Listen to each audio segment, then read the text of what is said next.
Sarah Martinez never thought her past would catch up with her in such a violent way.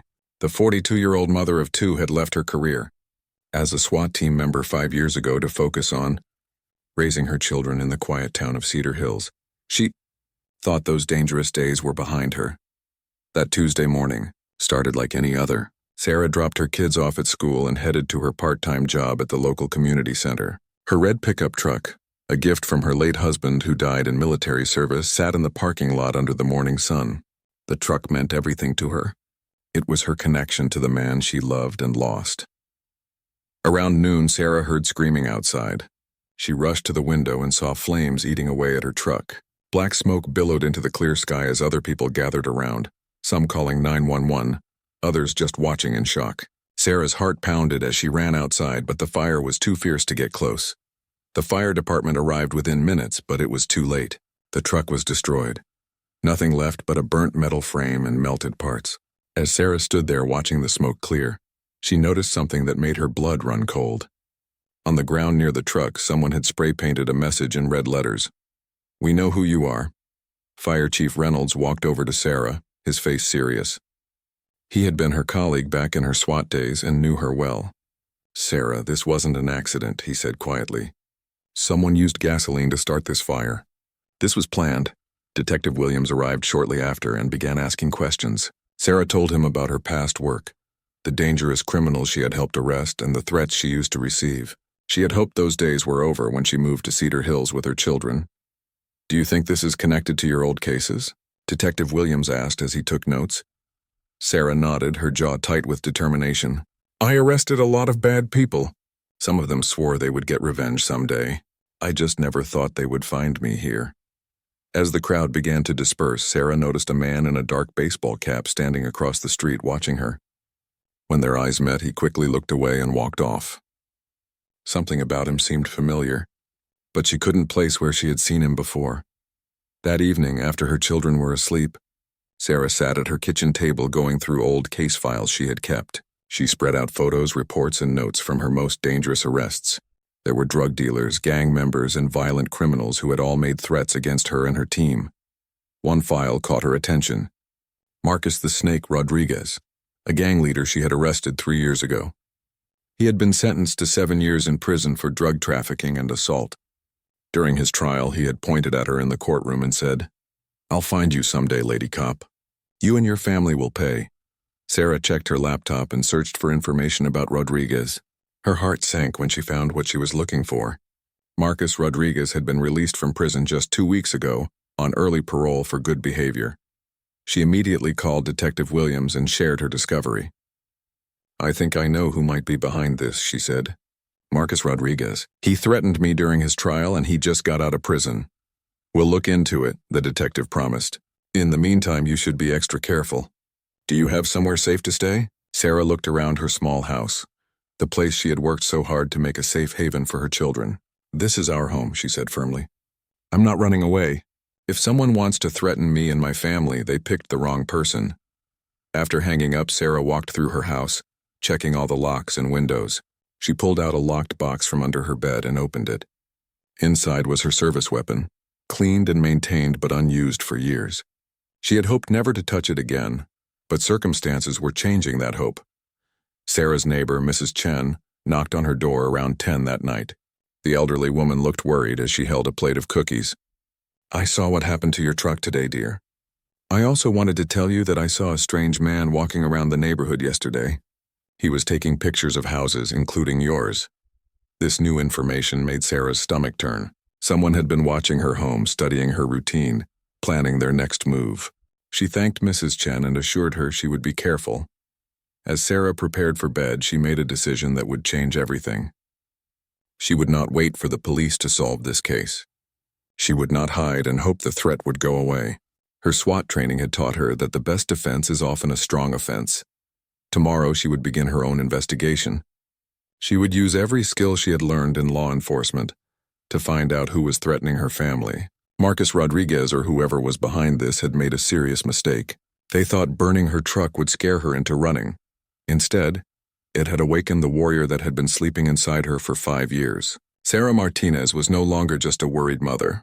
She was a former SWAT officer with a mission. and she would not stop until she found the truth and protected her children. The hunt was about to begin. The next morning, Sarah drove her children to school in her borrowed car from her sister. She watched every vehicle behind her, checked every face on the street, and made mental notes of anything that seemed out of place. Her SWAT instincts were fully awake now. After dropping off the kids, Sarah headed to the Cedar Hills Police Department. She had decided to work with Detective Williams while conducting her own investigation. 2 approaches would be better than 1. "I've been thinking about this all night," Sarah told the detective as they sat in his office. "Whoever did this knows my routine. They knew exactly when I would be at work and when my truck would be alone in the parking lot." Detective Williams nodded as he pulled out a thick file. "I ran a background check on Marcus Rodriguez. He's been staying at a halfway house about 30 miles from here. I called them this morning and they confirmed he was there all day yesterday during the time your truck was burned." Sarah felt confused, but not defeated. Then either he has an alibi, or he's working with someone else. Rodriguez was never the type to do his own dirty work anyway. He always had people working for him. "That's what I was thinking too," the detective agreed. "I'm going to visit the halfway house today and talk to him directly. I also want to check security cameras from businesses near the community center." While Detective Williams focused on the official investigation, Sarah had her own plans. She drove to the public library and used their computers to research Rodriguez's known associates. She found newspaper articles, court records, and police reports that mentioned people connected to his gang. One name appeared multiple times: Tommy Little T. Vasquez, Rodriguez's younger cousin and right-hand man. Sarah remembered him from the original case. He had been arrested with Rodriguez but received a lighter sentence because he cooperated with prosecutors. He had been released from prison 6 months ago. Sarah printed out everything she could find about Tommy Vasquez, including his last known address and a recent mugshot. The more she read, the more convinced she became that he was involved in the truck burning. Around lunchtime, Sarah's phone rang. It was her sister, Elena, who sounded panicked. "Sarah, someone called the school asking questions about your kids. They wanted to know what time they get out of school and which bus they take home." Sarah's blood turned ice cold. Threatening her was one thing, but involving her children crossed every line. "What did the school tell them?" she asked, already heading toward her car. "Nothing, thank God." The school secretary thought it was strange and hung up. "But Sarah, they're targeting the kids now. Maybe you should consider taking them somewhere safe." Sarah thought about Elena's suggestion as she drove toward the school. She could take her children to her mother's house in another state. They would be safe there while she dealt with this threat. But that would mean letting these criminals win. It would mean teaching her children that running away was the answer to problems. Instead, Sarah made a different choice. She would increase security and stay to fight. She arrived at Cedar Hills Elementary and met with the principal, Mrs. Foster. Sarah explained the situation without going into too much detail. "I need extra protection for my children until this situation is resolved," she said. Mrs. Foster immediately agreed to put special procedures in place. Only Sarah or someone with written permission could pick up the children. The school would call Sarah to confirm any changes to the normal pickup routine. Security would be increased during recess and dismissal times. After leaving the school, Sarah drove to the community center where her truck had been burned. She wanted to examine the scene again with fresh eyes. The burnt remains had been towed away, but she looked for clues the police might have missed. She walked around the parking lot, studying the surrounding area. There were several buildings with windows that overlooked the parking lot. Someone could have watched from those buildings to make sure the area was clear before starting the fire. Sarah approached the apartment building across the street and rang doorbells until she found someone who had been home the day before. An elderly man named Mr. Patterson answered the door on the 3rd floor. "I saw the whole thing," he told Sarah when she explained why she was there. "I was having my lunch when I heard a car door slam. I looked out and saw a young man walking away from your truck real fast. He got into a blue car and drove off just before the flames started." This was new information that Sarah hadn't heard from the police reports. "Can you describe the man you saw?" she asked. Mr. Patterson nodded enthusiastically. "Hispanic, maybe in his 20s, skinny build." He was wearing a red baseball cap and a black jacket. The car was blue, maybe a Honda or Toyota, but I didn't see the license plate. Sarah showed him the printed photo of Tommy Vasquez. Mr. Patterson studied it carefully and then looked up with certainty. That's him. That's definitely the man I saw. Sarah thanked Mr. Patterson and immediately called Detective Williams with this new information. The detective was excited about the positive identification and promised to put out a search for Tommy Vasquez and a blue car matching the description. But Sarah wasn't going to wait for the police to find Tommy. She had his last known address from her research, and she intended to pay him a visit. She knew this could be dangerous, but she also knew she couldn't sit around waiting while her children were being threatened. As Sarah drove toward Tommy's neighborhood, she called her sister Elena. "I need you to pick up the kids from school today and keep them at your house until I call you," she said. "Sarah, what are you planning to do?" Elena asked, worry clear in her voice. "I'm going to end this before it gets worse," Sarah replied. "These people made a mistake when they threatened my children. Now they're going to learn that some mothers don't just protect their cubs, they hunt down anyone who threatens them." Sarah checked her weapon one more time as she approached Tommy's last known address. She was no longer just investigating. She was moving into action mode, and years of SWAT training were guiding every decision she made. The hunter had become the hunted, but not in the way her enemies expected. Tommy Vasquez's last known address led Sarah to a rundown apartment complex on the east side of town. The building looked like it had seen better days, with peeling paint, broken windows, and trash scattered around the parking lot. Sarah parked her car across the street and watched the building for 30 minutes, studying the comings and goings of residents. She spotted the blue Honda that Mr. Patterson had described parked near the back of the complex. The license plate was partially covered with mud, but she could make out enough numbers to confirm it matched the vehicle registration for Tommy Vasquez. Sarah knew she was taking a risk by confronting Tommy alone, but she also knew that waiting for official police procedures might give him time to disappear or hurt her children. She had faced much more dangerous situations during her SWAT career, and her training told her that surprise was her best advantage. Before approaching the building, Sarah called Detective Williams to inform him of her location. "I found Tommy Vasquez's car at his apartment complex," she said. "I'm going to approach him." "Sarah, wait for backup," the detective urged. "We can have officers there in 20 minutes. 20 minutes might be too long," Sarah replied. "He could run, or worse, he might have already made plans to go after my kids." "I'm going in." Sarah checked her weapon and made sure her phone was set to speed dial 911. She approached the building through a side entrance, using her knowledge of tactical movement to stay in blind spots where someone watching from the windows couldn't see her. The apartment directory showed T. Vasquez in apartment 2B. Sarah climbed the stairs quietly, listening for sounds that might indicate Tommy was home or if he had company.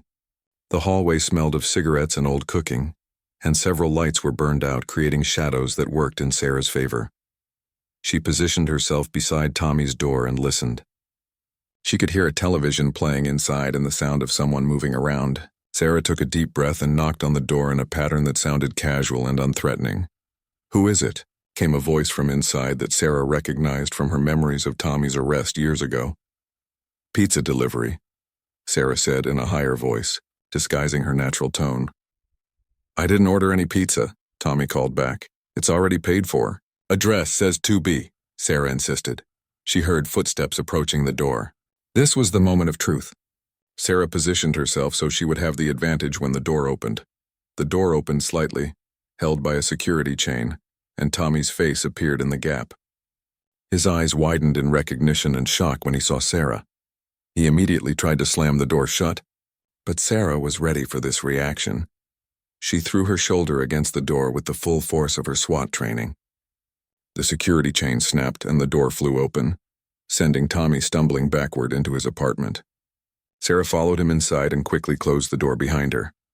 "Hello, Tommy," Sarah said calmly, keeping her hand near her weapon but not drawing it yet. "We need to talk." Tommy recovered from his initial shock and tried to act innocent.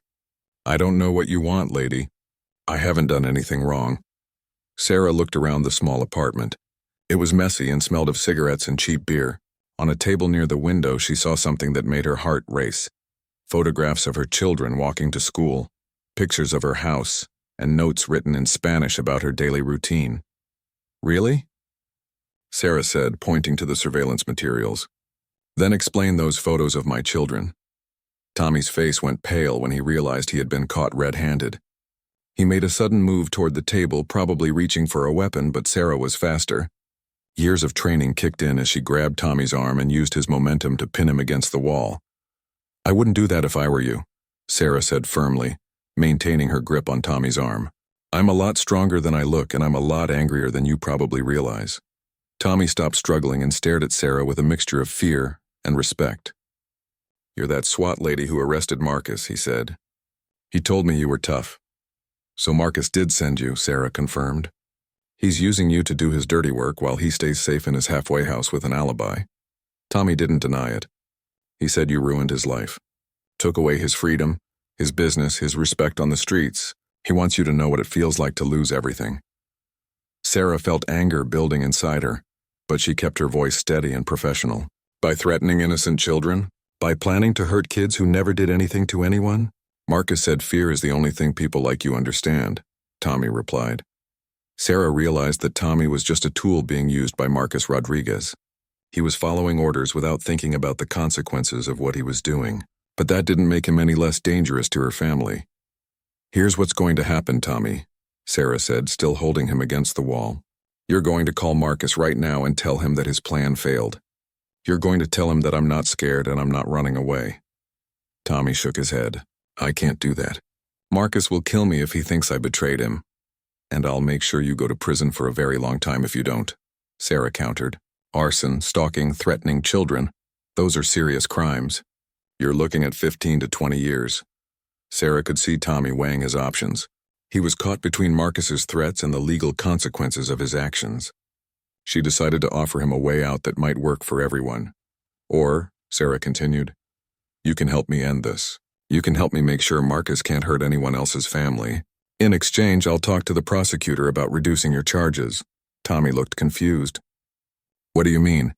Sarah smiled for the first time since finding the photos of her children.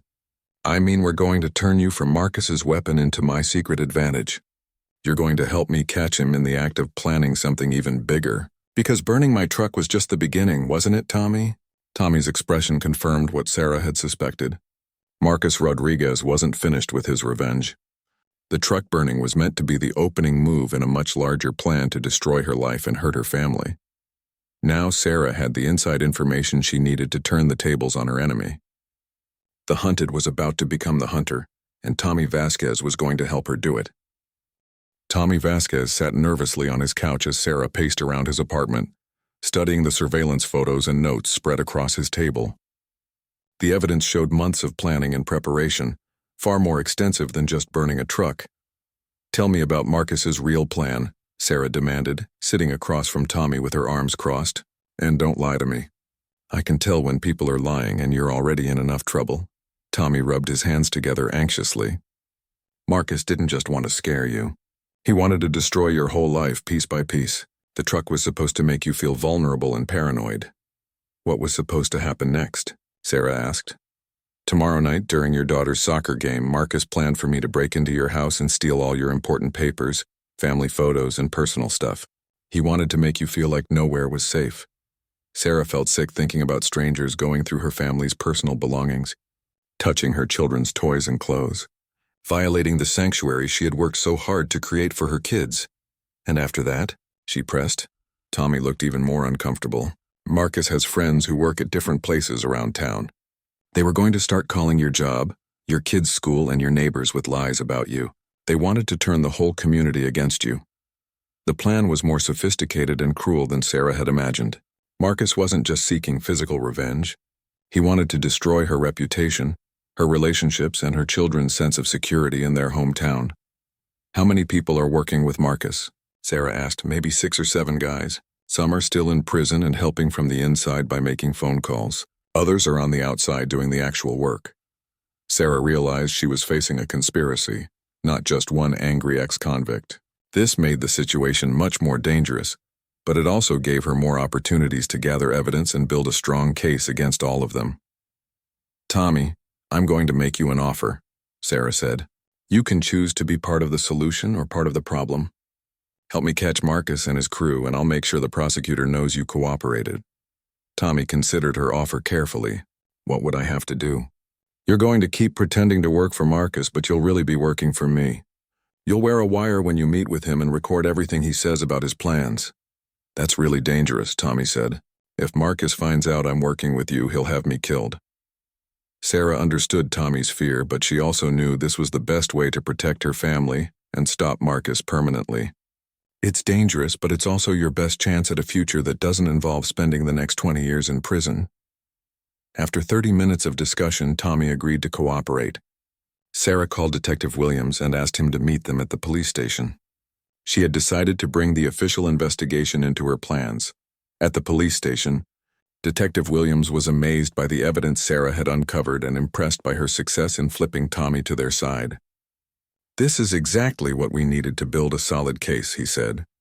The detective explained the legal process of using Tommy as a confidential informant.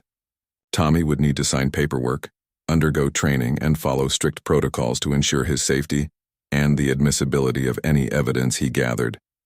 When is your next meeting with Marcus? Detective Williams asked Tommy. Tomorrow at 2 p.m. he wants me to report on the truck burning and get the key to Sarah's house from someone who works at the community center. Sarah's heart skipped a beat. Someone at my workplace is involved in this. Tommy nodded. Marcus said he has a woman on the inside who's been watching you for months. She copied your house key when you left your purse unattended during a staff meeting. This revelation meant that Sarah's home was even more vulnerable than she had realized. Someone she worked with every day, someone she trusted, had betrayed her and put her children in danger. Detective Williams immediately started making plans for the next day's operation. We'll wire Tommy and have surveillance teams in place when he meets with Marcus.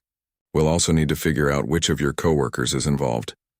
Sarah spent the rest of the afternoon at the police station, going through photos of her coworkers with Tommy until he identified the traitor. It was Linda Morrison, a quiet woman who worked in the community center's accounting department. Sarah remembered lending Linda money 6 months ago when she was having financial problems. Marcus found out about Linda's money troubles and offered to pay off her debts in exchange for information about you, Tommy explained. She's been watching your schedule, copying your keys, and reporting back to Marcus about your routine. That evening, Sarah picked up her children from her sister's house and took them home. She didn't tell them about the threats or the investigation, but she did implement new security measures. She changed all the locks on the house, installed a new security system, and arranged for a neighbor to watch the house whenever she wasn't there. As her children did their homework at the kitchen table, Sarah sat with them, trying to act normal while her mind raced with plans for the next day's operation. Tomorrow would determine whether she could end this threat permanently or if her family would have to live in fear. Her daughter Emma looked up from her math homework. Mom, you seem worried about something. Is everything okay? Sarah smiled and brushed Emma's hair back from her face. Everything's going to be fine, sweetheart. Mommy is just working on solving a problem, and tomorrow it should be all taken care of. Are you going back to being a police officer? Her son David asked. He was old enough to remember when Sarah wore a uniform and carried a gun to work every day. Just for a little while, Sarah said. Sometimes moms have to use their special skills to protect their families. That night, after her children were asleep, Sarah cleaned her weapon and reviewed the plan for tomorrow's operation. She would be stationed in an unmarked car near the meeting location, ready to move in if Tommy needed backup or if something went wrong. As she prepared for what might be the most important day since leaving the SWAT team, Sarah thought about her late husband. He would have been proud to see her standing up to protect their children instead of running away from danger. Tomorrow, Marcus Rodriguez would learn that some people can't be intimidated, some mothers can't be scared into submission, and some enemies should never be awakened. The final confrontation was about to begin. The morning of the operation arrived with gray clouds and light rain, creating perfect cover for the surveillance teams positioned around the meeting location.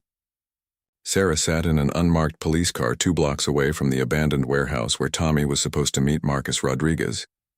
Detective Williams spoke into his radio, coordinating with 4 other surveillance units spread throughout the area, all units in position. Informant is approaching the target location. Sarah could hear Tommy's voice through the wire he was wearing. His nervousness was obvious, but he was following the script they had practiced the night before. The plan was simple: get Marcus to talk about his conspiracy against Sarah while recording everything. "Tommy's doing good so far," Detective Williams said as they listened to Tommy enter the warehouse. "He's staying calm and asking the right questions." Through the wire, they heard Marcus Rodriguez's voice for the first time. He sounded confident and pleased with himself as he discussed the truck burning. "Did that SWAT lady cry when she saw her precious truck burning?" Marcus asked with cruel laughter. "She looked pretty shaken up," Tommy replied, sticking to the story they had planned. "She called the police, but they don't have any real evidence against us." "Good," Marcus said. "Tonight you're going to phase 2. Linda will leave the back door of the community center unlocked after work. You'll go to Sarah's house while she's at her daughter's soccer game and take everything that matters to her." Sarah felt anger building as she listened to Marcus describe his plans to violate her home and traumatize her children by destroying their family photos and personal belongings. But she forced herself to remain professional and wait for the right moment to move in. "What if she comes home early?" Tommy asked, following the questions they had rehearsed. "Then you make sure she understands this is just the beginning," Marcus replied coldly. "I want her to know that I can reach her anywhere, anytime. I want her kids to see their mother scared and helpless. That was enough evidence." Detective Williams signaled to all units to move in. "Go, go, go!" he said into his radio. Sarah was the first one out of the car, drawing on years of SWAT training as she approached the warehouse. She could hear sirens in the distance as backup units raced to support the arrest operation.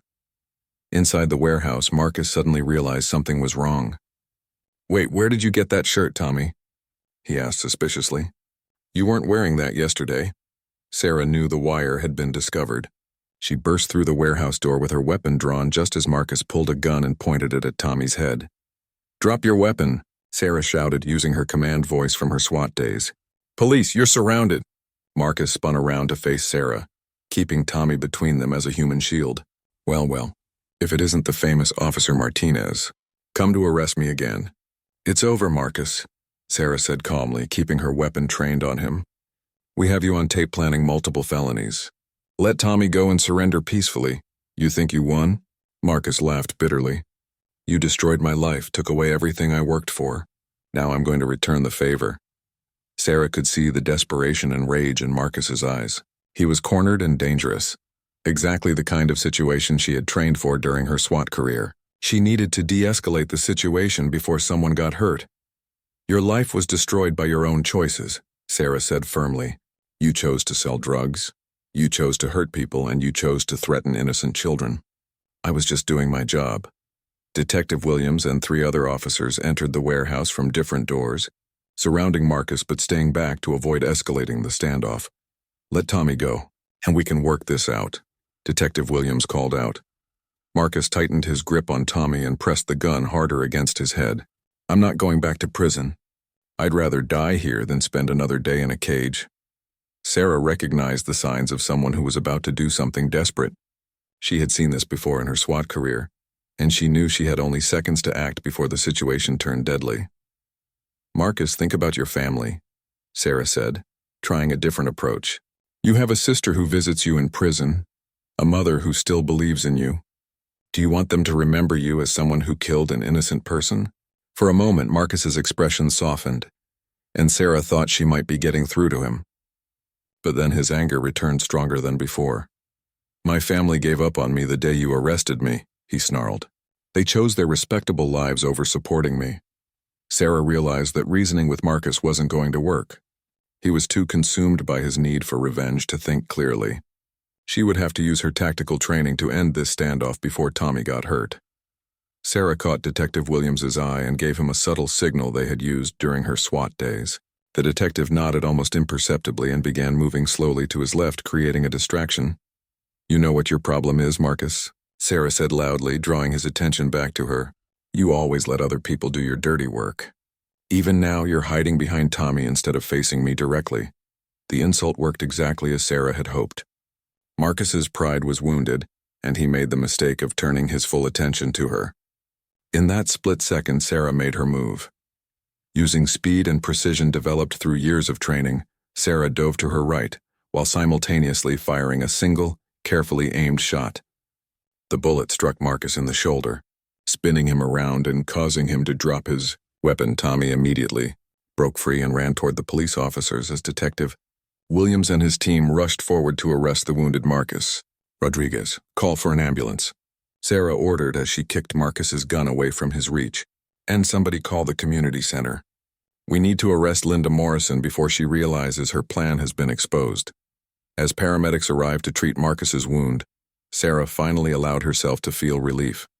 The immediate threat to her family was over, but she knew there was still work to be done to catch all the conspirators and make sure her children would be truly safe.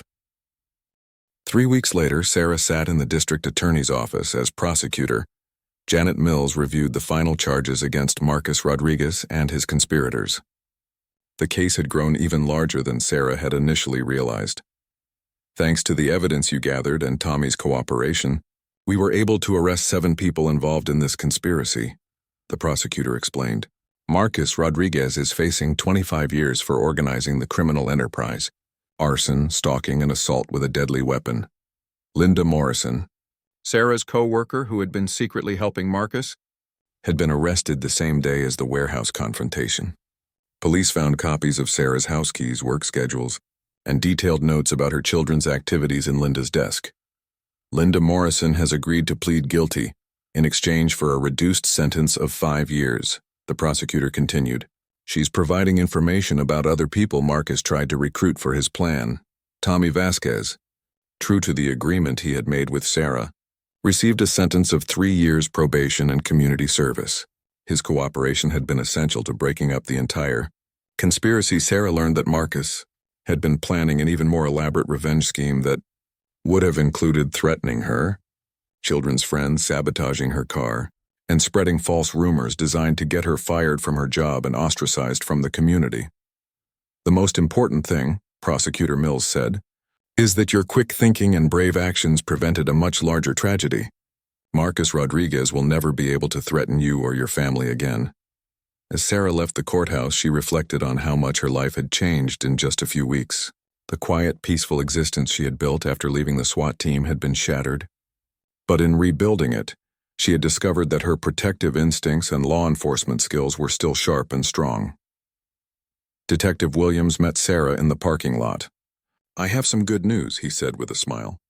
The department wants to offer you a position as a consultant for cases involving domestic terrorism and organized crime. You could work part-time and still have plenty of time with your kids. Sarah was surprised by the offer. She had assumed her law enforcement career was permanently behind her. I don't know, she said. I wanted to give my children a normal, safe life away from all this danger. Sarah, your children are safer because of what you did, the detective replied. You showed them that their mother is strong, smart, and willing to fight for them. That's not a bad lesson for kids to learn. That evening, Sarah's children waited eagerly at the dinner table as she prepared to tell them the full story of what had happened. She had decided they deserved to know the truth about why their lives had been disrupted and how the threat had been eliminated. Do you remember when I used to be a police officer? Sarah asked her children as they ate dinner. Emma, her 12-year-old daughter, nodded enthusiastically. You were on the SWAT team and caught bad guys. That's right, Sarah continued. Well, one of those bad guys got out of prison and decided he wanted to get revenge against me. He burned our truck and made plans to hurt our family. David, her 10-year-old son, looked worried. Is he going to come back? No, sweetheart, Sarah assured him. He's going back to prison for a very long time, and all his friends who were helping him have been arrested too. Sarah explained how she had used her police skills to investigate the threat, find the bad guys, and work with Detective Williams to catch them. She kept the details age-appropriate, but wanted her children to understand that she had fought to protect them. So you went back to being a police officer to save us? Emma asked with admiration in her voice. I went back to being your mother who happens to have special training, Sarah corrected with a smile. Mothers will do anything to protect their children. A month later, Sarah made her decision about Detective Williams's job offer. She accepted the position as a part-time consultant, specializing in cases involving threats against families and organized crime. The work allowed her to use her skills to help other people while still being available for her children's school events and activities. Her first case, involved helping a family whose, business was being threatened by a protection racket. Using the same combination of investigative work and tactical planning that had helped her defeat Marcus Rodriguez, Sarah was able to gather evidence that led to the arrest of an entire criminal organization. Word of Sarah's success began to spread throughout law enforcement circles. Other police departments started requesting her assistance with complex cases involving domestic terrorism, gang threats, and organized crime families. Sarah's children adapted well to their mother's new career. They were proud to tell their friends that their mom was a real-life hero who caught bad guys and protected families. The fear and anxiety they had felt during the truck burning incident faded as they saw their mother strong and confident again. 6 months after the warehouse confrontation, Sarah received a letter from Tommy Vasquez. He was successfully completing his community service and had enrolled in college courses to study computer programming. He thanked Sarah for giving him a second chance and promised to use his life to help people instead of hurting them. Sarah also received updates about Marcus Rodriguez's status in prison. He was serving his sentence in maximum security and would not be eligible for parole for at least 20 years. His criminal organization had been completely dismantled, and several other victims of his threats had come forward to press additional charges. The community center where Sarah worked part-time created a new position for her as Director of Security and Safety Education. She developed programs to teach families how to protect themselves from stalkers, identity thieves, and other criminals who target ordinary citizens. Sarah's story became an inspiration to other women who had left law enforcement careers to raise families. She spoke at conferences and training seminars, sharing her experience of how motherhood had actually made her a better investigator and tactical officer. Being a mother taught me to think like a protector instead of just a law enforcement officer, she would tell audiences. When someone threatens your children, you don't just want to arrest them, you want to make sure they can never hurt anyone else's family either. 1 year after her truck was burned, Sarah received a special commendation from the State Attorney General for her work in breaking up organized crime conspiracies. At the ceremony, her children sat in the front row, beaming with pride as their mother was recognized as a hero. As Sarah looked out at the audience of law enforcement officers, prosecutors, and community leaders, she thought about how different her life had become. She had started as a woman trying to leave her dangerous past behind, but circumstances had forced her to embrace her strength and use it to protect not just her own family, but many others as well. The truck burning that was meant to terrorize her had instead awakened a warrior who was stronger, wiser, and more determined than ever before. Marcus Rodriguez had tried to destroy her life, but instead, he had helped her discover her true calling as a protector of families and a champion of justice. Sarah Martinez was no longer running from her past. She was using every lesson it had taught her to build a safer future for her children and her community. The former SWAT mom had become something even more powerful, a mother who would never stop fighting for the people she loved.